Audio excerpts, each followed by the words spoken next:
VOD Mania est ravi de vous accueillir sur le bateau Arte dans le cadre de la remise du prix Arte des Relations Internationales décerné au projet de l'atelier de la Ciné Fondation. A noter que cette année, 2 projets ont été récompensés par le prix Arte des Relations Internationales. Est-ce que vous pourriez nous parler des 2 films qui ont été récompensés par le prix Arte ? On s'était engagé à ne donner qu'un seul prix, qui est le prix des Relations Internationales Arte, à un film.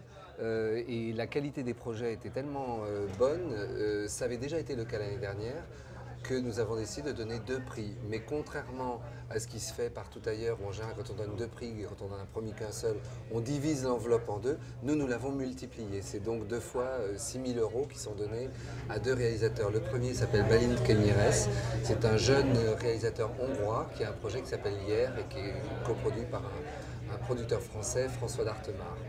Et le deuxième projet s'appelle Kiboula, qui est un projet géorgien et qui est un 2e film. Le réalisateur avait réalisé un film qui s'appelait L'autre rive, qui est sorti en salle en France. Et c'est lui aussi un projet coproduit par un coproducteur français qui s'appelle Guillaume de Say. En France, il y a énormément de productions de courts-métrages. Il faut savoir qu'à Clermont-Ferrand, cette année, il y a eu 1500 courts-métrages qui ont été proposés. Donc on a la chance d'avoir un réseau de producteurs indépendants très important.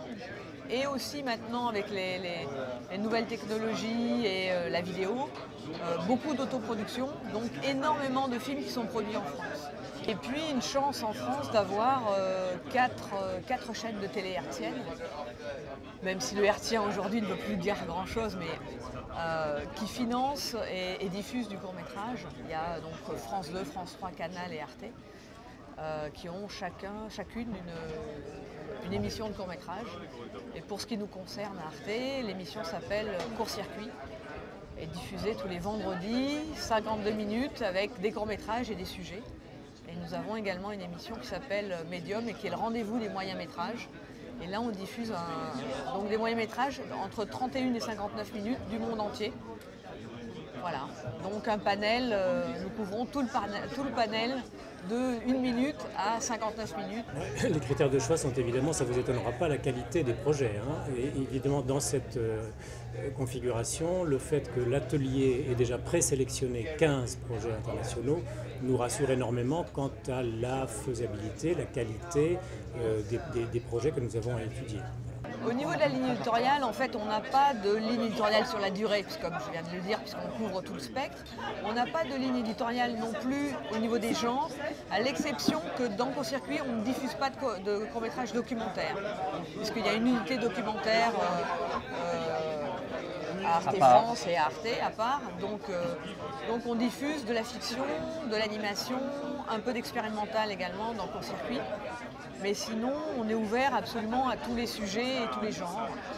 Donc ce qui ferait la différence, je dirais que c'est le point de vue original sur un sujet, point de vue original et personnel, que ce soit sur le fond ou sur la forme.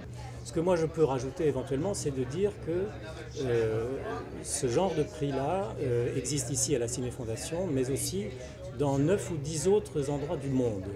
Et ça, c'est au titre de mes responsabilités de directeur international, de dire et de souhaiter qu'on puisse comme ça, à travers le monde entier, aider la jeune création, ou jeune ou moins jeune, ce n'est pas seulement le critère de la jeunesse, mais c'est évidemment le critère de la qualité, mais qu'un peu partout dans le monde s'organise comme ça un réseau de jeunes que nous aidons à faire sortir leurs œuvres, et qui ensuite de ça, dans certains cas, peuvent devenir éventuellement des coproductions dont Michel ensuite a la responsabilité. Donc vous voyez, c'est un travail qui est sur le long terme, on les aide au départ et puis peut-être on les aide un peu plus tard aussi. Vous savez, Arte est une des rares chaînes de télévision, française en tout cas, mondiale peut-être aussi, qui s'intéresse autant à la cinématographie du monde entier et à la culture du monde entier. On est vraiment par essence une chaîne de télévision tournée vers l'étranger, vers l'international. C'est fondamental chez nous, c'est même fondateur, je dirais.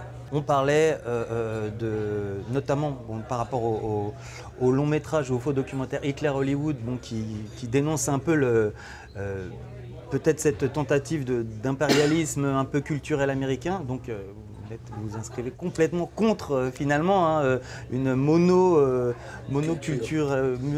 cinématographique. Hitler à Hollywood, dont vous parlez, qui est le film de Frédéric Socher, est d'ailleurs un film dans lequel nous avons investi de l'argent aussi. Et que nous avons eu le plaisir de recevoir et d'interviewer pour Vaudemania. Oui, oui. Eh bien écoutez messieurs, merci encore d'avoir répondu à cette invitation pour Vaudemania et puis merci de nous accueillir sur le bateau Arte. Merci messieurs.